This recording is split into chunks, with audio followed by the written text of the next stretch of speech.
പക്ഷേ ഈ മണിപ്പൂരിലൊരു കലാപം നടന്നു, അത് ദേശീയ ശ്രദ്ധ ആകർഷിച്ച ഒരു വലിയ പ്രശ്നമാണ്.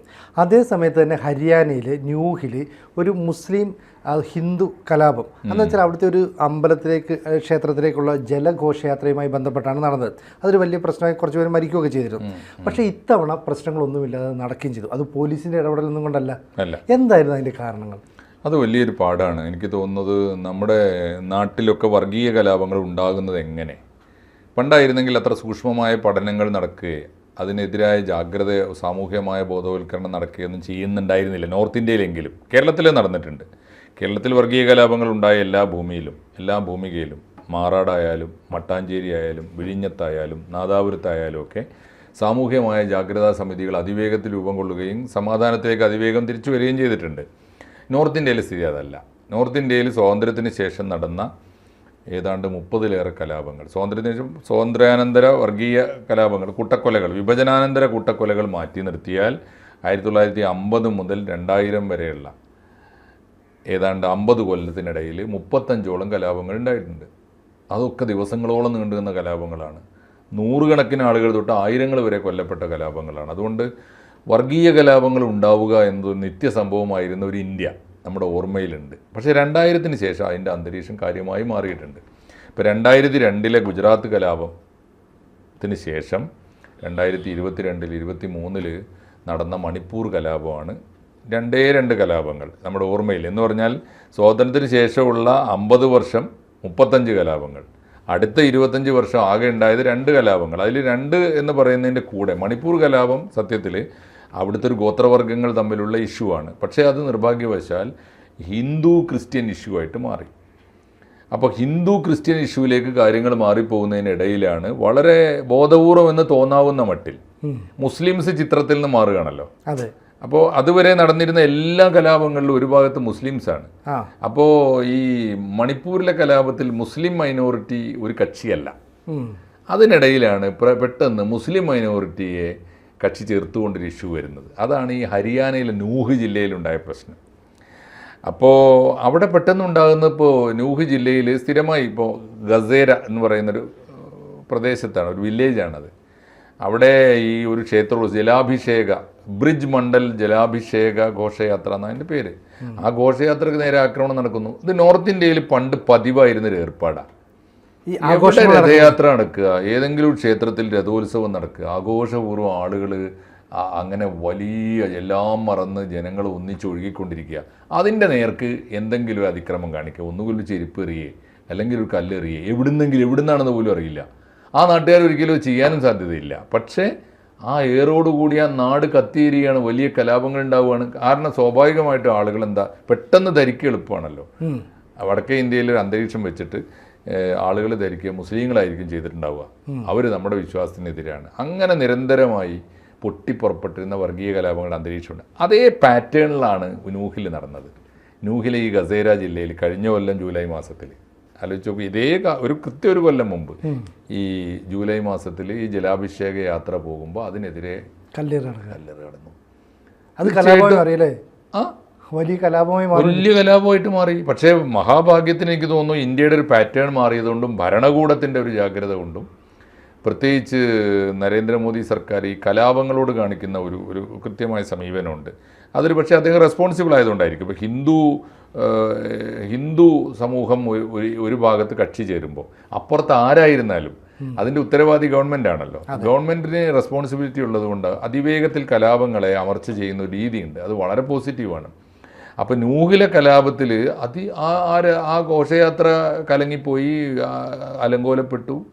സമൂഹത്തിന് തീർച്ചയായിട്ടും വിശ്വാസികളും പിന്നെ അതിൻ്റെ അനുഭാവികളും ആ നാട്ടുകാരും ഒക്കെ ആയ ജനതയുടെ മനസ്സിൽ വലിയ രോഷം ഉണ്ടാവില്ല. ആ രോഷം ആളിക്കത്തി 6 പേരാണ് അന്ന് കൊല്ലപ്പെട്ടു. ആലോചിച്ചു, ഒരൊറ്റ ഘോഷയാത്രയ്ക്ക് നേരെ ആരോ എറിഞ്ഞൊരു കല്ലിൻ്റെ പേരിൽ 6 പേര് കൊല്ലപ്പെട്ടു. ഈ എറിഞ്ഞത് ആരെന്നാണെന്ന് അറിയില്ല. മുസ്ലിംസ് തീർച്ചയായിട്ടും ആവാൻ. എവിടെയാണ് മിസ്ക്രിയൻസ്?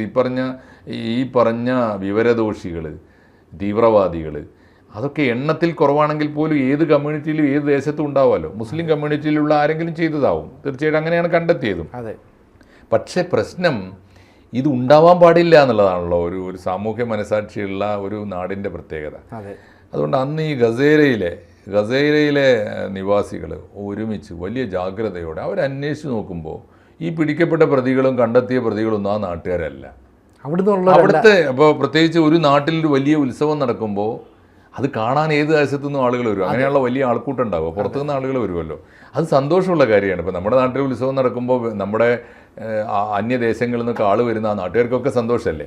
അത് നമ്മുടെ നാടിന് അഭിമാനമാണല്ലോ. അങ്ങനെ അഭിമാനത്തോടെ കണ്ടിരുന്ന ആ കൂട്ടത്തിൽ പുറമേ നിന്ന് വന്ന ആളുകളാണ് ഈ കലാപം ഉണ്ടാക്കുന്നത്, ഈ കല്ലെറിയുന്നത്, ഒരു സാമൂഹ്യ അന്തരീക്ഷം തകർക്കുന്നത്. അപ്പോൾ അവരത് തിരിച്ചറിഞ്ഞു. ആ ജനത കഴിഞ്ഞ ഒരു കൊല്ലമായിട്ട് അവിടെ കൃത്യമായ ജാഗ്രത ആരും പറഞ്ഞിട്ടല്ല, ഗവൺമെൻറ് മുൻകൈ എടുത്തിട്ടല്ല, പോലീസ് പറഞ്ഞിട്ടല്ല.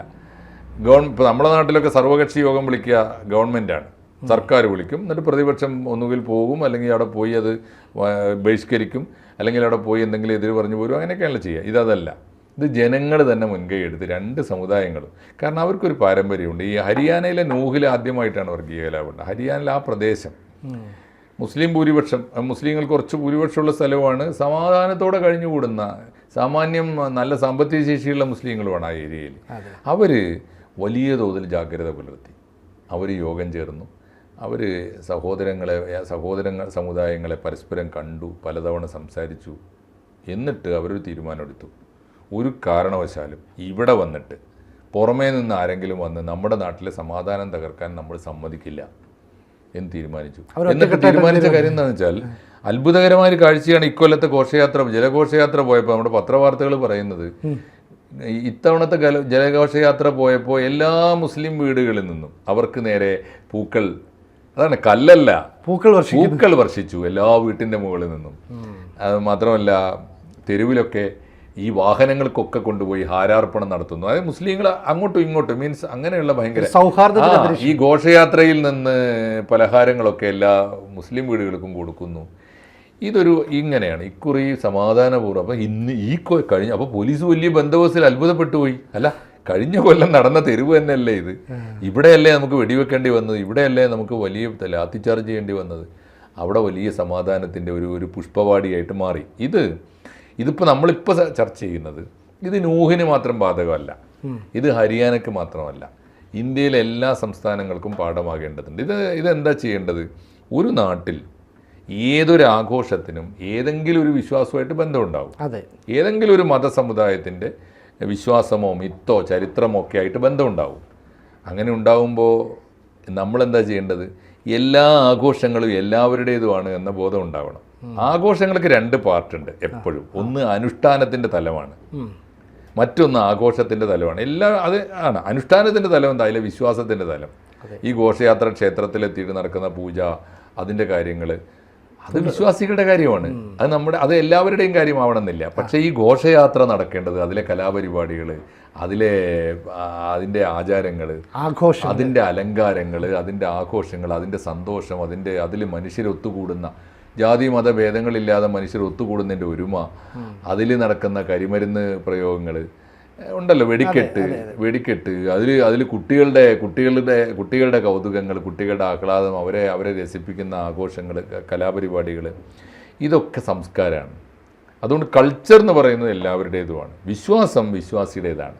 വിശ്വാസത്തിൻ്റെ വൈവിധ്യം നിലനിർത്തണം. എൻ്റെ വിശ്വാസമല്ലല്ലോ സിനുജിയുടെ വിശ്വാസം ഞാൻ ബഹുമാനിക്കണം. എൻ്റെ വിശ്വാസത്തെ സിനുജിയും അത് ബഹുമാനിച്ചാൽ തീരും.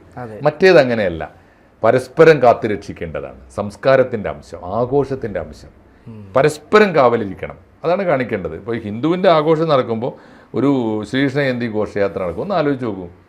ശ്രീകൃഷ്ണ ജയന്തി ഘോഷയാത്ര നടക്കുമ്പോൾ ആദ്യം നാരങ്ങാ വെള്ളം കൊടുക്കേണ്ടത് സകല മുസ്ലിം പള്ളികളിൽ നിന്നുമാണ്, അല്ലെങ്കിൽ ചർച്ചുകളിൽ നിന്നാണ്. അങ്ങനെ കൾച്ചർ ഉണ്ടാക്കി നോക്കൂ. ഒരു പള്ളി പെരുന്നാൾ നടക്കുന്നു ക്രിസ്ത്യൻ പള്ളിയിൽ. അപ്പോൾ അന്ന് അമ്പല കമ്മിറ്റി ഒന്ന് ഒരുങ്ങണം, അവർക്കൊരു വെള്ളം കൊടുക്കാനും സ്വീകരിക്കാനും, അല്ലെങ്കിൽ അവരെ 4 കുട്ടികളെ കൊണ്ട് അവർക്കൊരു പൂവെറിയാനും ഒക്കെ തീരുമാനിച്ചാൽ എന്ത് മനോഹരമായിരിക്കും നമ്മുടെ സംസ്കാരം. അതാണ് നമ്മുടെ സംസ്കാരം സത്യത്തിൽ. അതുകൊണ്ട് സംസ്കാരം എന്താണ് എന്ന് ഇന്ത്യയെ ഏറ്റവും ഒടുവിൽ ഓർമ്മിപ്പിക്കുന്ന ഒരു പാഠമാണ് നൂഹിൻ്റെ പാഠം. അത് അവർ അനുഭവിച്ച് കൊണ്ടറിഞ്ഞതാണ്. ഇങ്ങനെ അല്ല എങ്കിൽ നമ്മുടെ സംസ്കാരത്തിന് ഏൽക്കാൻ പോകുന്ന വലിയ പരിക്ക്, നമ്മുടെ സമാധാനത്തിന് ഏൽക്കാൻ പോകുന്ന വലിയ അപകടം, അത് തിരിച്ചറിഞ്ഞൊരു ജനത കാണിച്ച ദേശീയമായ മാതൃകയാണ് കഴിഞ്ഞ ദിവസം ഗസേരയിൽ കണ്ടത്. അതുകൊണ്ട് ഹരിയാനയിലെ ഗസേര വില്ലേജിൽ നടന്ന ഈ ഘോഷയാത്ര ഒരു ഗ്രാമത്തിൻ്റെ ആഘോഷമല്ല, അത് ദേശത്തിൻ്റെ ദേശീയോത്ഗ്രഥനപരമായ വലിയൊരു പാഠം മുന്നോട്ട് വെക്കുന്ന മാനവിക ഐക്യത്തിൻ്റെ, ദേശീയ ഐക്യത്തിൻ്റെ വലിയൊരു സന്ദേശമാണ് എന്ന് പറയാനാണ് നമ്മൾ ഈ വാർത്ത ഇത്ര പ്രാധാന്യത്തോടെ പറയുന്നത്. തീർച്ചയായിട്ടും ആളുകൾ കേൾക്കട്ടെ, നമ്മുടെ പ്രേക്ഷകർ ഈ ഒരു സന്ദേശം ഉൾക്കൊള്ളട്ടെ എന്ന് പറഞ്ഞ് നമുക്കിനിയും ഇത്തരം വിഷയങ്ങൾ ചർച്ചയ്ക്കെടുക്കാം. നന്ദി.